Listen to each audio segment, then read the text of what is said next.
नमस्ते। जी भाई साहब प्रणाम। प्लेनेट टॉक इंटरव्यू सीरीज के जी आप दोनों लोगों का हार्दिक स्वागत, अभिनंदन। जी वैसे धन्यवाद, प्रणाम। सभी ऑनलाइन यूजर्स को भी जो हमें लाइव देख रहे हैं उनको भी नमस्कार। जैसा कि आप सबको ज्ञात है, पूर्व में अभी 34 वर्ष बाद राष्ट्रीय शिक्षा नीति 2020 का ड्राफ्ट जी मोदी कैबिनेट ने पास किया है और अब इस समय उसके क्रियान्वयन पर, इम्प्लीमेंटेशन के ऊपर चर्चा चल रही है कि उसका इम्प्लीमेंटेशन कैसे सफलतापूर्वक किया जा सकता है। जी आप भाई दोनों साहब। लोगों को शिक्षा में एक लंबा अनुभव है,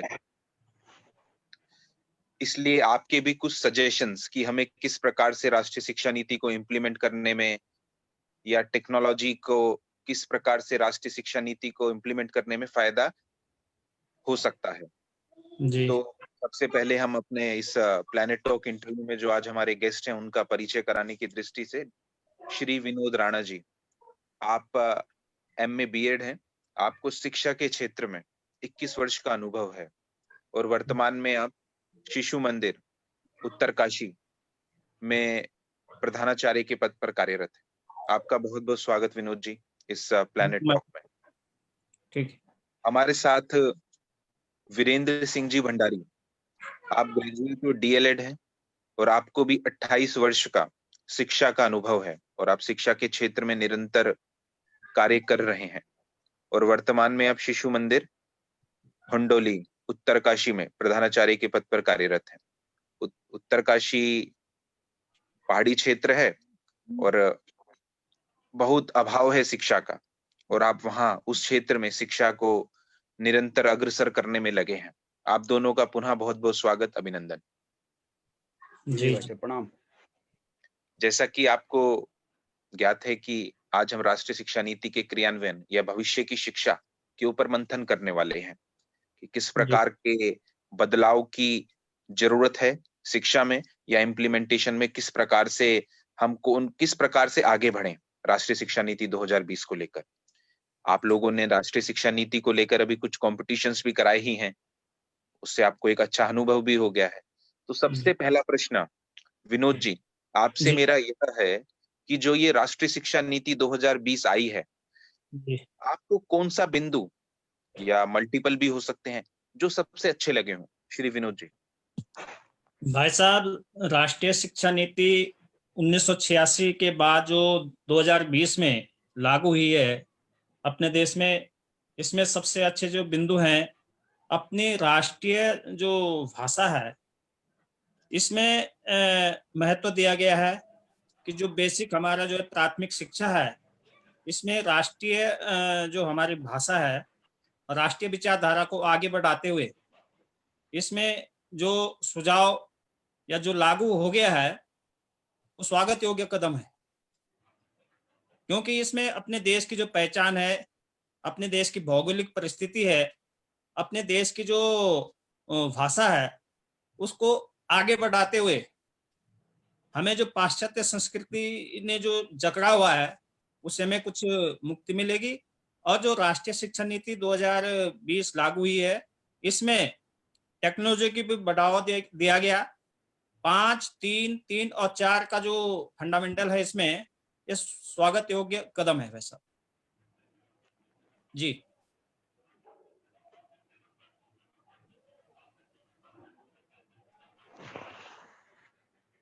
आपकी आवाज नहीं आ रही भाई साहब।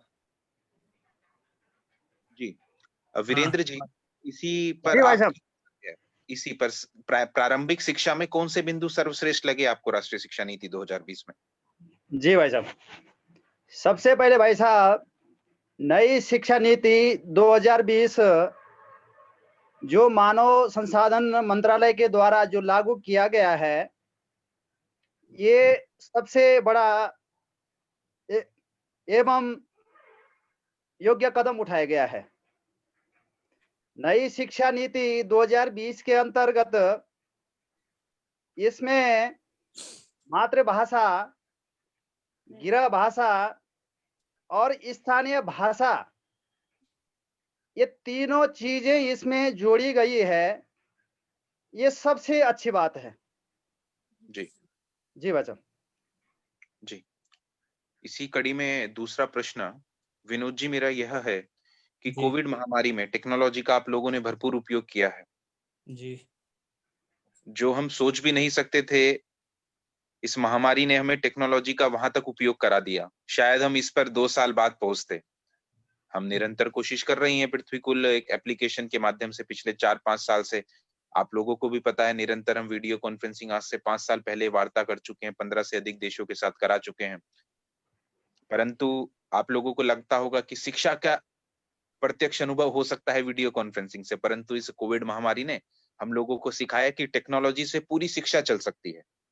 परंतु मेरा इसमें आपसे प्रश्न यह है जी कि जो आपने शिक्षा दी, घर से बच्चों को सीधा जी घर पर, तो उसमें किन समस्याओं का आपको सामना करना पड़ा? भाई साहब, टेक्नोलॉजी ने बहुत आगे प्रगति की है।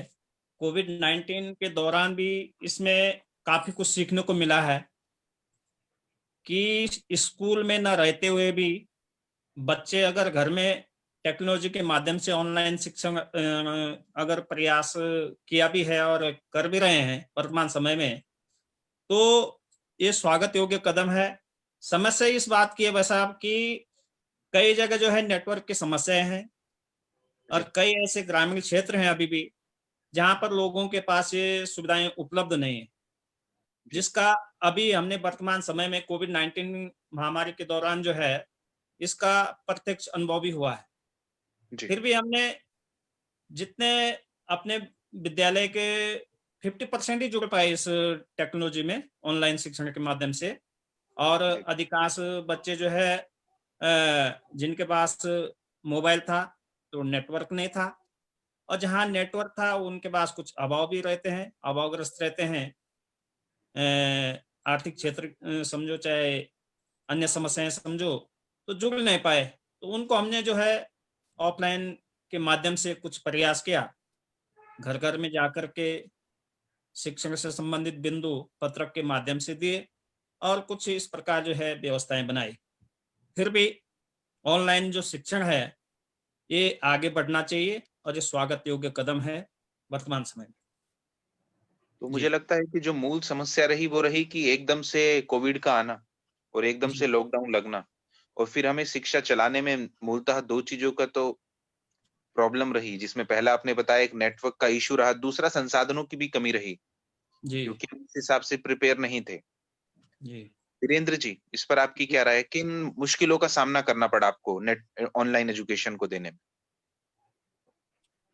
इसमें भाई साहब वर्तमान शिक्षा प्रणाली, पहले तो भाई इसके बारे में बता दूं, प्रणाली में जो भी परिवर्तन किया गया है वह सब ठीक है, और मानव संसाधन मंत्रालय के द्वारा शिक्षा के क्षेत्र में जो भी परिवर्तन आज किया गया है, जी, यह कुछ साल पहले अगर होता तो बहुत अच्छा होता।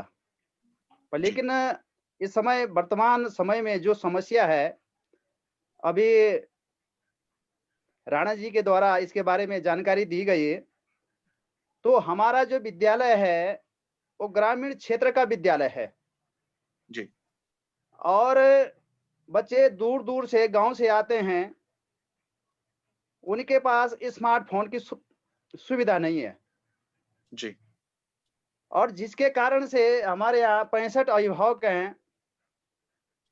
65 अभिभावकों में से 35 अभिभावक ऐसे हैं जिनके पास मोबाइल की सुविधा है, जी, शेष 30 अभिभावक ऐसे हैं जिनके पास मोबाइल की सुविधा नहीं है। तो ये जो वर्तमान शिक्षा कोविड-19, ये ऑनलाइन जो शिक्षा दी जा रही है, जी, इसमें बहुत बड़ी समस्या आ रही है। जी। जी भाई साहब। आपने बताया एक नेटवर्क का इश्यू एक मेन है और संसाधनों की आवश्यकता जी, और जी। इसके साथ एक विषय और बनकर आ रहा है कि प्रशिक्षण, अभिभावकों का प्रशिक्षण टेक्नोलॉजी के लिए, ये भी जी, बहुत जी, महत्वपूर्ण है। जी। जी और राष्ट्रीय शिक्षा नीति में एक बड़ा बदलाव ये भी हुआ है कि मानव संसाधन मंत्रालय को बदलकर अब शिक्षा मंत्रालय कर दिया गया है। जी, जी, जी जी, जी, जी, जी। जी। अंतिम प्रश्न की ओर चलते हैं विनोद जी। हाँ जी राष्ट्रीय शिक्षा नीति में एक बिंदु स्पेशल आया है कि ई शिक्षा पर जोर, यानी टेक्नोलॉजी के उपयोग का अधिकता करनी है।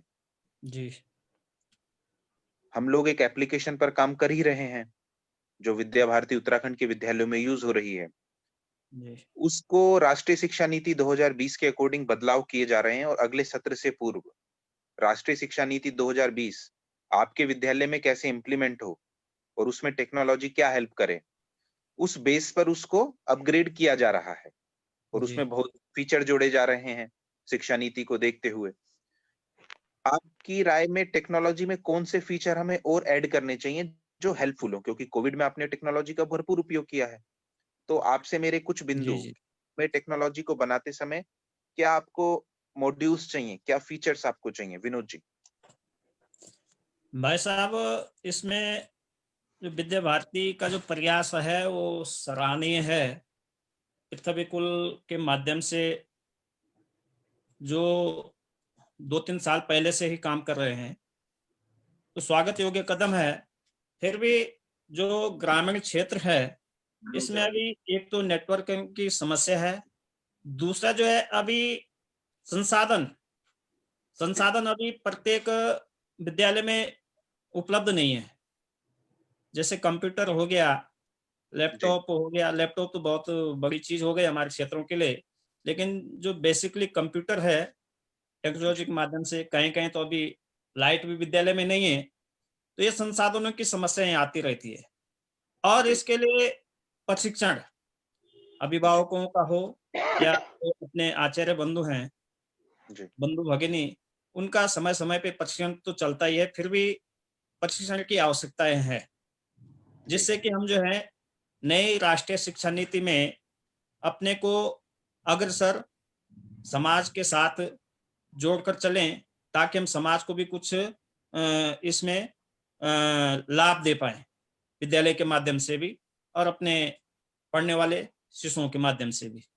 जिसमें कुछ संसाधन और जो नेटवर्किंग है, उसको जो है फीचर मान करके चलें और जो प्रशिक्षण है उसका भी विद्या भारती के माध्यम से कार्य योजना बनाई जानी चाहिए। जी भाई जी साहब। तो आपने कहा टेक्नोलॉजी का प्रशिक्षण एक जी, मूल है जी, और उसके बाद हम कुछ फीचर जैसे ऑनलाइन लेक्चर्स, जी। कंटेंट, स्किल कोर्सेज, इन सब के ऊपर प्रयास कर रहे हैं, वो हाँ जल्दी जी, ही आपको मिल जाएंगे। इसी जी। अंतिम प्रश्न पर आपकी क्या राय है वीरेंद्र जी? क्या ध्यान में रखना चाहिए टेक्नोलॉजी को बनाते हुए? अभी इसमें जानकारी दी गई है।